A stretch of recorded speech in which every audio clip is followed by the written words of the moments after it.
Hey guys, what's good? It's Risko Funk, and welcome to another episode of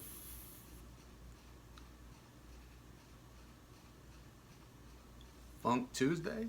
Is today Tuesday? Wednesday? Funk Weekly? Funk Weekly. Let's go. No, wait. What's today? It doesn't matter. Today's going to be a part 2 of the last episode that I did on Funk Friday where the audio got messed up and I wasn't able to finish the video. So before we get into it, I just want to remind you guys, I got a beat tape out right now. It's called the Funktion Volume 3. It's super jamming. I would love it if you guys could hop on the streaming service of your choice, Spotify, Tidal, Apple Music, whatever, and give it a stream. Let me know what you think. Hit me with some feedback. Let me know how you felt about it. So just a reminder, this beat was supplied by my homie Sub-Zero Music. I'm going to tag his social media in the description. Y'all make sure y'all follow him, jam his music, and check him out. I'll also be tagging the links to my beat tape in the description if you're watching this on Facebook or YouTube. If you're watching this on Instagram, the link is in my bio, so please go check that out. Let me know how you feel about it. So without any further ado, let's get into the mix. All right, so here's where we left off. We had the drums, the percussion, crashing effects, and the bass all working together.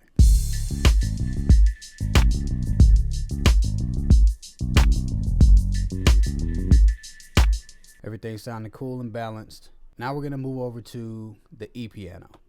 So I sent the E-piano through a reverb, and I had some other effects on it to give it a different flavor from just having a regular reverb on it. And I also sent it to the erosion chorus effect that I had the bass running through. I didn't have to do a whole lot, but I did want to brighten it up some and take away any low end that didn't need to be there and just cut the highs down some so that we could focus more on what the keys were actually doing. So here's without any effects. So it sounds cool, it sounds fine, but I wanted to do a little bit of EQing on it. So here's with. It just has a little bit more high mid range, and I just feel like the low cuts kind of bring it out to the forefront a little bit more. I did mid-side EQing on this. So on the mids, which is everything in the stereo spectrum that lives in the center, whereas the sides are everything that lives exclusively on the left and the right. So in the middle, I just want to cut out the lows. I want to roll off some high end. And on the sides, same thing, except I want to bring out a little bit of high mid in the 1.67 kilohertz range. So the next thing I did was I added some reverb. So I'm running it through the same reverb send that I ran the perks through. And here's what that sounds like. It just kind of opens the E-piano up a little bit. And again, if you guys aren't listening to this with headphones, you should probably try it out. There's just little things going on the left and right that you may not catch on a laptop speaker or an iPhone speaker. Or an Android speaker, whatever your smartphone preference is. So once again, here's without. Here's with the reverb. And it just opens it up some more. Next thing I did was I ran it through the same channel that I ran the bass through, which is an erosion and a chorus effect, just to give it a little bit more shine and bring the top end up some. So here's without the erosion chorus combo. And here's with it. It just adds a little bit of air toward the top, and I thought that was really cool and making it pop out. Next thing we move on to is the pads, and I'm running them to the same reverb track and the erosion, same way that I did the E-piano. I also have some mid-side EQing going on, but I'm really only focusing on the mid. I could have done just a regular stereo EQ and it would have had the same effect, but sometimes just the little things of having it in mid-side or having it in stereo can make a difference, so I'm just gonna leave it in mid-side for right now. All I did was roll off some low end, roll off some top end, and that was all I had to do. So here it is without any effects. And that's cool, but here it is with the EQ, the reverb, and erosion and chorus. It just spreads out through the mix a little bit more. So here's one more A and B. Without, with. It just cuts through a little bit more. It's more alive. So here it is in context. Without. You hear it's kind of just, it almost sounds lazy, like it's not doing anything. Then with the effects, it's more awake, it's more alive in the mix, and it just holds its position a little bit better. The last thing we moved on to was the Vox effects. Now those I ran through just the reverb. I felt like that was all it needed. I didn't need to run it through erosion or anything like that. So here's what that sounds like without the reverb and no EQ.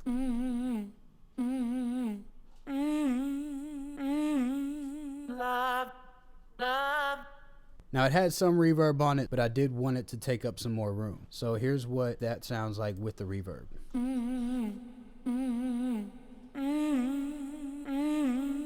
Love, love, I love you.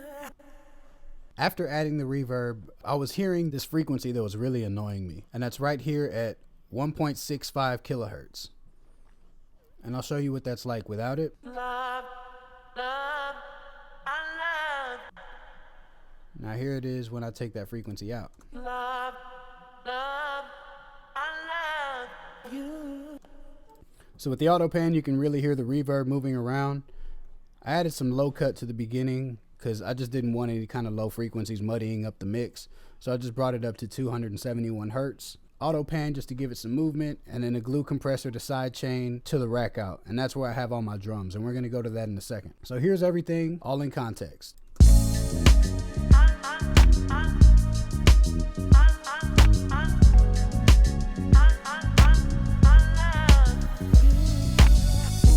So here's how all my outs work. My kick and my snare go to my rack out, my bass goes to a bass out, perks, effects, synths, and then all drums, synths, and bass go to a track out. My vocals, of course, go to a voc out. Those two tracks go to my mix out. Mix out goes to the master out, and the master out goes to my master. I don't have any plugins on my master, and this is just me kind of being OCD. This isn't a hard rule. You don't have to do it this way. This is just the way that I like to work. So my mix out and my master out, I'm going to show you how those two work. The first thing you're going to notice is a huge volume difference. Watch the master fader.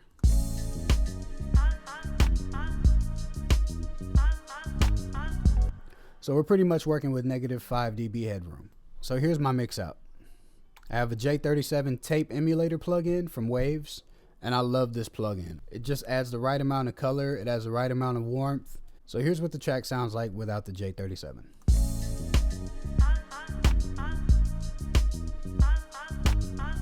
The levels are cool, there's no problem, but here's with. It just kind of brings the whole thing to life. So one more time, without, with,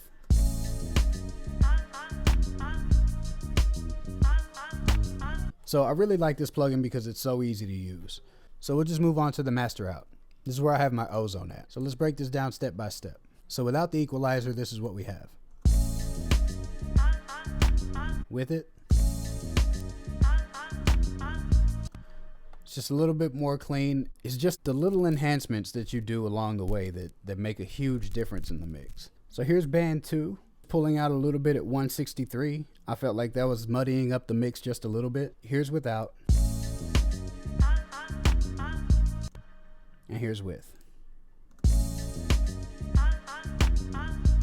It just tightens up the kick a little bit more, tightens up the bass a little bit more, and it makes space for things in the low mid. Here on band 3, we take down 0.5 dB at 732 hertz. Without,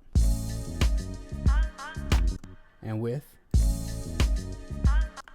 It brings out the high end a little bit more, and I think this makes a little bit more room for any vocals that are gonna happen in the future on this track. Now here's where the magic happens. This is the maximizer. Now, to me, there's no exact science on the threshold and the ceiling. I just pull this down until it sounds right. Once I get it there, I just leave it alone. The ceiling, I just leave a little bit of headroom at the top. I don't want to go too crazy. And that's it for this one. This is just how I mix this particular track.